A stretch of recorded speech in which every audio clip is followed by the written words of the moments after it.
Permanent tissue हमने जो अभी पढ़ लिया है पहले, और उसके पहले हमने पढ़ा है प्रोटेक्टिव टिश्यू। ये कॉम्प्लेक्स परमानेंट टिश्यू का टॉपिक है। अच्छा, मैं ये बताने के पहले आपसे कहूंगा कि जो एनसीईआरटी के जो डायग्राम हैं, जो सेंट्रल डायग्राम, जो 2 डायग्राम बने हुए हैं ट्रांसवर्स सेक्शन ऑफ स्टेम, उसे जरूर ड्रॉ करना है आप लोगों को। अगर आप वो ड्रॉ नहीं करेंगे तो आपको बेसिक फंडामेंटल नहीं समझ में आएगा कि जो भी मैं पढ़ा रहा हूँ। अब बात करते हैं कॉम्प्लेक्स परमानेंट टिश्यू की। यहाँ से लैंग्वेज कुछ सेलेक्ट करेंगे, अभी हम पहले समझने पे ध्यान देते हैं। सिंपल के लिए एक लाइन रिकॉल कर लेते हैं कि सिंपल का मतलब क्या होता है। तो जिन्होंने सिंपल परमानेंट के बारे में ध्यान नहीं दिया तो वापस दे दें। सिंपल परमानेंट का मतलब होता है जो एक ही प्रकार की सेल से बने होते हैं, जिनमें ज्यादा सेल्स नहीं होती हैं। मतलब ज्यादा का मतलब डिफरेंट डिफरेंट टाइप्स की सेल नहीं होती। जैसे आप ये बात करेंगे सिंपल परमानेंट की, तो सिंपल परमानेंट में जो सेल्स होंगी वो एक ही प्रकार की होंगी, जबकि कॉम्प्लेक्स परमानेंट में अलग अलग प्रकार की सेल्स होती हैं, अलग अलग प्रकार के एलिमेंट होते हैं जो जाइलम को बनाएंगे। ऐसे पैरेंकाइमा है तो पूरा पैरेंकाइमा सिंगल ही होगा, उसमें और अंदर दूसरे कोई टिश्यूज नहीं होंगे। लेकिन जाइलम एक नाम है, जाइलम 3 प्रकार के एलिमेंट्स का एसोसिएशन है, वो मैं आपको आगे पढ़ाऊंगा। तो ये बात आप याद रखना, कॉम्प्लेक्स मतलब फंडामेंटल स्ट्रांग होना चाहिए कि वो एक से ज्यादा यानी 2 से भी ज्यादा एलिमेंट से बने होते हैं। ये फंडामेंटल बातें हैं, टेस्ट में कभी भी छोटी मोटी चीजें पूछते हैं, आप उसको कंफ्यूज मत होइए उन सब चीजों को लेके। जैसे सिंपल और परमानेंट के बीच में डिफरेंस जरूर आता है। प्रोटेक्टिव टिश्यू में एपिडर्मिस, स्टोमाटा और कॉर्क, इन 3 चीजों पर बहुत ध्यान रखिएगा। एपिडर्मिस जैसे आउटर लेयर होती है, हर जगह पाई जाती है। स्टोमाटा जो है लीफ में पाए जाते हैं, और कॉर्क है ये वुडी पार्ट में होती है, जो नीचे का पार्ट डेड हो चुका है, बहुत ब्राउन ब्राउन सा दिखने लगता है, तो उसको हम कॉर्क के नाम से बोलते हैं। कॉर्क में कुछ सामान डिपॉजिट होता है, ये जरूर याद रखिएगा। कॉर्क के बीच में जो डिपोजिशन होता है, इसमें थिकनेस करने के लिए यहाँ पर जो है सुबेरिन वगैरह स्टोर होता है, याद रखिएगा। इसकी सेल्स के बीच में, यहाँ पे मैं अंडरलाइन कर रहा हूँ, cells have no intercellular space. Cells after differentiation become dead. Fatty substance suberin is deposited in the cell wall, ताकि ये और ज्यादा वाटरप्रूफ और थिक हो सके और अंदर से बाहर कोई चीजें नहीं जा सके। आप ये डायग्राम देख रहे हैं यहाँ पे, ये लकड़ी का डायग्राम है। ये जो बाहर की जो लेयर है, हम इसी को बार्क के नाम से बुला रहे हैं, और इसको ही हम आगे चल के इस बाहर वाले को, पेरिडर्म को, कॉर्क बुलाएंगे, है ना। तो ये हो गया अब आते हैं सीधे अपने मेन टॉपिक पे, कॉम्प्लेक्स परमानेंट टिश्यू।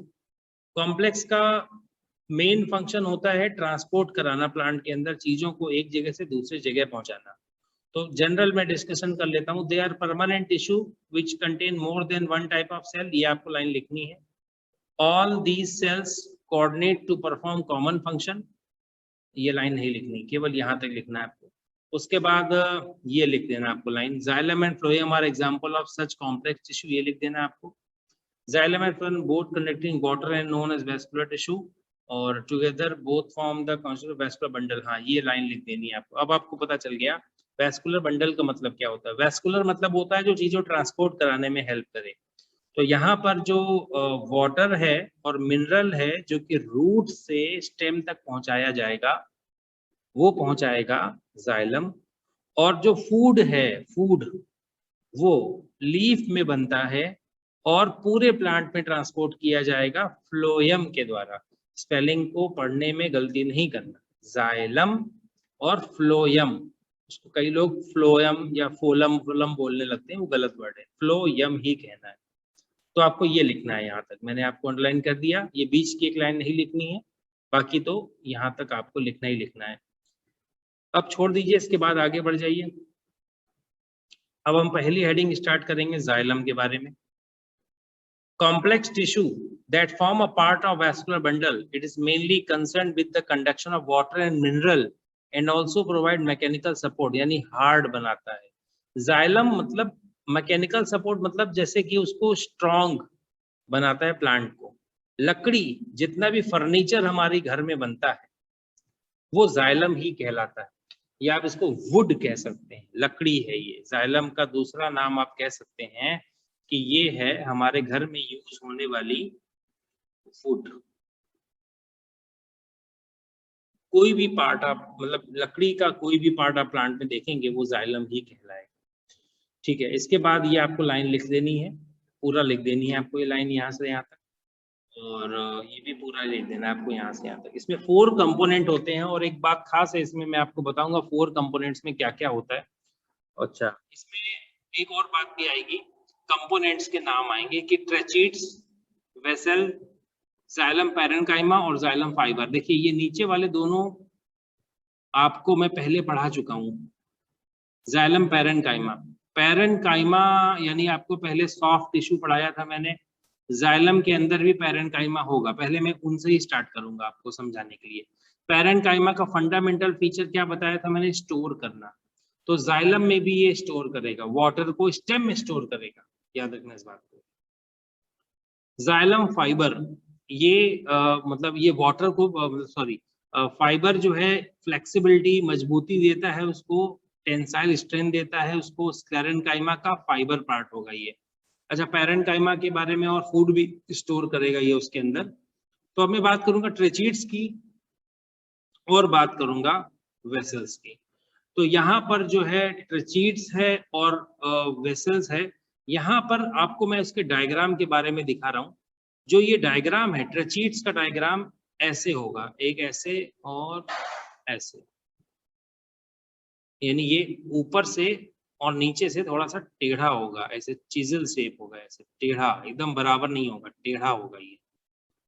चिजल मतलब ऐसे जो मिट्टी खोदने काम आता है उस तरीके से, खुरपा खुरपी बोलते हैं उसको। और वेसल जो है वो कंटिन्यूअस चैनल होता है। Vessel is a continuous channel, यानी वो सीधा होगा। मैं राइट साइड में बना रहा हूँ, वेसल मतलब ऐसे होगा, सीधे सीधे होगा। अब इन दोनों के डायग्राम में बहुत फर्क दिख रहा है आपको, कितना आसान है, देखो उसको पढ़ना कितना आसान है। Tracheids are elongated with pointed chisel end, पहला पॉइंट यहाँ पे आया, इसको आपको पॉइंट वाइज लिखना है। ये पहला पॉइंट आपको चिजल से यानी ऊपर नीचे से टेढ़े होना, और ये लंबे होते हैं, इलोंगेटेड मतलब लंबे होना। Their walls are thick and lignified, यहाँ पर भी लिग्निन पाया गया, आपको मैंने पहले भी लिग्निन बताया हुआ है पैरेन्काइमा के अंदर। तो इसकी वॉल थिक होती है, यानी इसके ल्यूमेन नैरो होगा, ये बीच में से बहुत कम जगह रखेगा अपने पास में। इसके बीच में जो जगह होगी वो बहुत कम होगी, क्योंकि इसके जो दीवार है, और दीवार बोलो क्या होती है, दीवार ये है भाई, दीवार ये इसकी थिक वॉल है। और इस वाले का अपोजिट कर दो, इसमें अपोजिट कर दो, थिन वॉल कर दो इसको, इसको हम कर देंगे थिन वॉल। ये हो गया भाई थिन वॉल, ये लीजिए। अब थिन वॉल है वो थिक वॉल है ना।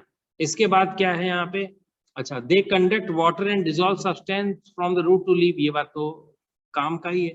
These cells are elongated tube like placed into in their partition wall are either perforated, मतलब होता है छेद होना, परफोरेटेड को अंडरलाइन कर लो यहाँ पे, और कंप्लीटली डिसअपियर, यानी ये एक से दूसरा, इसके नीचे अगर एक और होगा ऐसा ही, यहाँ पे इसके नीचे एक और होगा ऐसा ही, बिल्कुल इसके नीचे और होगा, तो इसके बीच में जो दीवार है या तो वो होगी ही नहीं, ये दीवार जो मैं अभी ऐसे कर रहा हूँ, ये दीवार को जिसको मैं हाईलाइट कर रहा हूँ, ये या तो इसमें छेद पाए जाएंगे, छोटे छोटे टाइनी टाइनी से होल पाए जाएंगे, ताकि यहाँ से ऐसे कंडक्शन हो सके, यहाँ से ऊपर जाने का, ठीक है ना।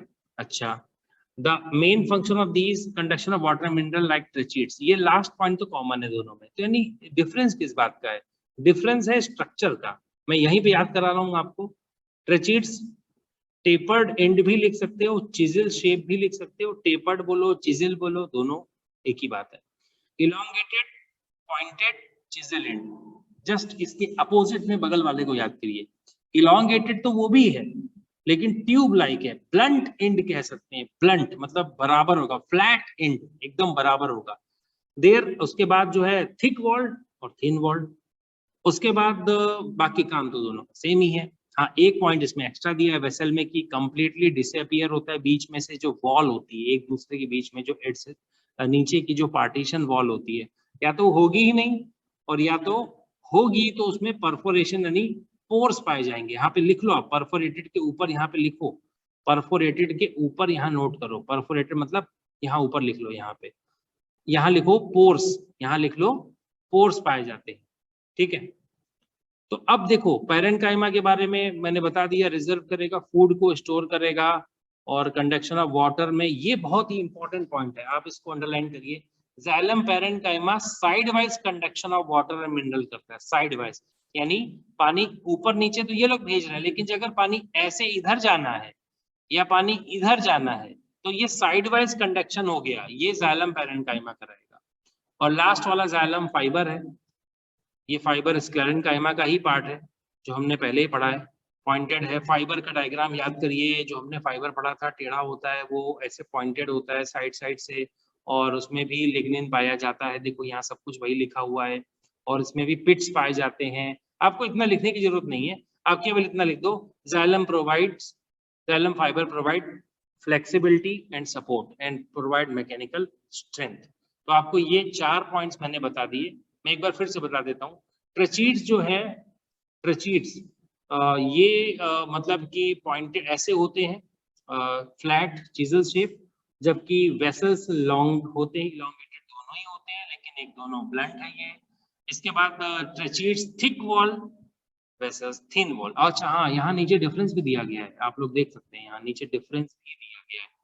arises from single cell, arises from number of cell, ठीक है।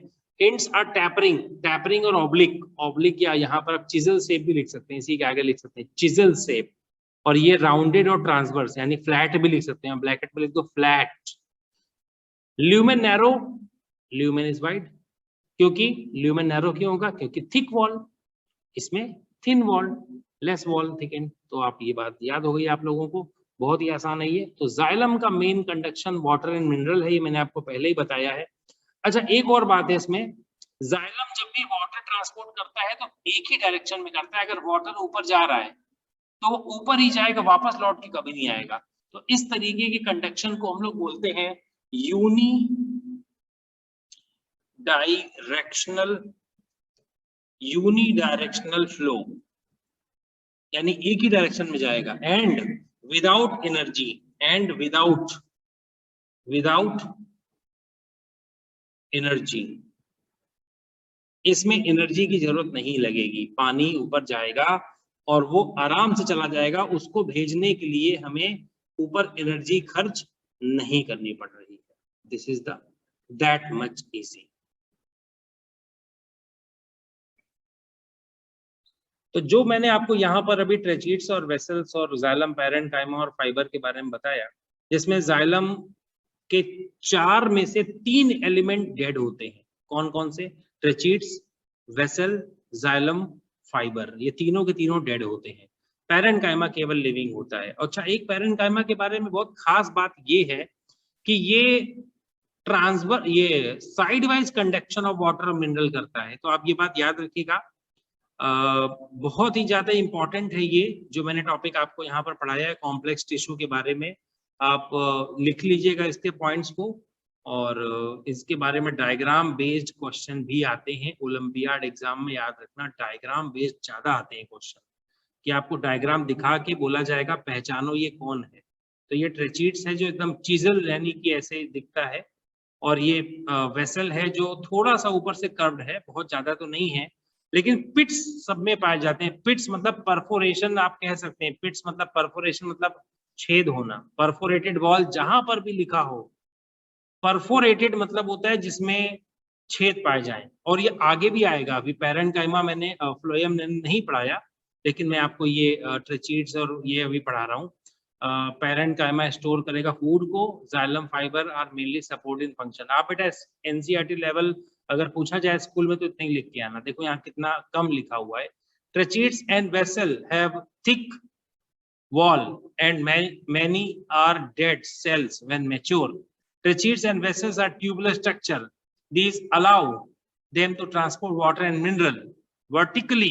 Underline करेंगे इस बात को हम लोग, vertically यानी ये ऊपर की तरफ को भेजता है, याद रखना इस बात को, vertically। और पैरेन्काइमा स्टोर फूड, लेकिन यहाँ ऐसा नहीं लिखा है पर मैं बता रहा हूँ। Phloem, xylem parenchyma side wise conduction of water में हेल्प करता है। तो मैंने आपको जाइलम के बारे में समझा दिया, अब अगला टॉपिक होगा अपना फ्लोएम।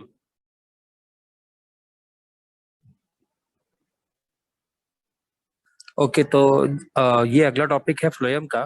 फ्लोएम जो है एक कॉम्प्लेक्स टिश्यू, यानी जाइलम के बाद कॉम्प्लेक्स टिश्यू है। पहले इसके डायग्राम पर ध्यान देते हैं। चलिए, बहुत इंपॉर्टेंट होता है इसके डायग्राम को समझना, और इसके साथ साथ डायग्राम के साथ आपको पूरा समझ में आ जाएगा। यहाँ पर आपको 4 एलिमेंट्स दिखाई देंगे। जैसे यहाँ पर आपको यहाँ पर 3 एलिमेंट्स दिख रहे हैं। सबसे मेन एलिमेंट है इसमें सीव ट्यूब, जो कि आपको ये दिख रहा है, यानी ऐसे सेल जो दिख रही है ये वाली, इसको सीव ट्यूब कहते हैं, जो कि बाई कॉन्केव शेप की, यानी ऐसे। सीव ट्यूब के नीचे जो ऐसा एक स्ट्रक्चर यहाँ दिखाया जा रहा है आपको, उसको सीव प्लेट कहते हैं। ये सीव प्लेट है। सीव प्लेट में पाए जाते हैं छोटे छोटे से होल्स। यहाँ पर छोटे छोटे होल्स हैं, पोर्स, तो इस वजह से इनको बोलते हैं सीव पोर। तो सीव ट्यूब, सीव प्लेट और सीव पोर्स, ये 3 बातें आपको समझ में आ गई। यानी आप इसका नाम चाहें तो इसका नाम लिख सकते हैं sieve plate, sorry sieve tube.